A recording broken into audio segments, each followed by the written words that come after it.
여러분 안녕하십니까? 포항 MBC 뉴스입니다. 오늘 0시 기준 경북의 코로나19 확진 환자는 1,341명으로 사흘째 지역사회 감염 환자가 발생하지 않고 있습니다. 완치 환자는 1,263명, 완치율은 94.5%입니다. 코로나 확진 판정 후 격리 치료를 받고 있는 환자는 78명이 남아 있습니다. 내일부터는 노래 연습장과 클럽 등 감염병 전파 고위험 시설에 들어가려면 개인 신상 정보가 담긴 QR코드를 반드시 찍어야 합니다. 경상북도와 시군은 해당 시설의 QR코드 사용법을 안내하고 방역수칙 준수 여부도 확인할 예정입니다. 포항의 한 고등학교에 다니는 고3 학생이 등교 개학 이틀째인 지난달 22일 집에서 숨진 채 발견됐습니다.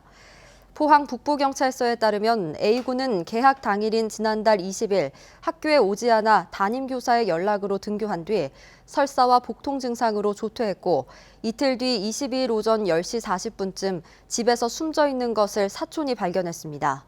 국가수는 A군의 주요 사인은 급성폐렴이고 팔과 다리에 생긴 멍이 폐혈증을 유발했을 가능성도 있다는 1차 부검 소견을 발표했습니다.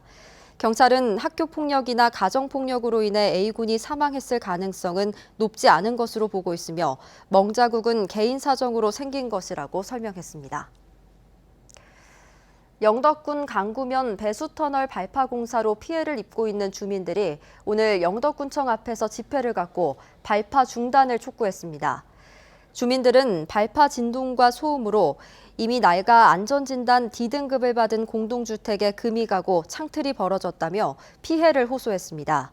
이에 대해 영덕군은 올해 태풍이 오기 전 배수터널을 완공하기 위해서 발파 공법이 불가피하다며 진동과 소음을 기준치 이내에서 관리하고 있다고 밝혔습니다.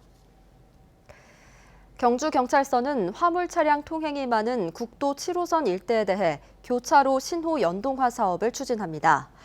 앞으로 경주시와 울산시 교통관제센터에 국도 7호선 내 교차로 신호 제어기를 연결하고 교통량에 따라 신호 주기를 조정할 예정입니다. 특히 경주시 외동읍 공단 일대는 신호 주기를 20초로 상향 조정하고 지속적인 모니터링을 통해 수정 보완할 예정입니다.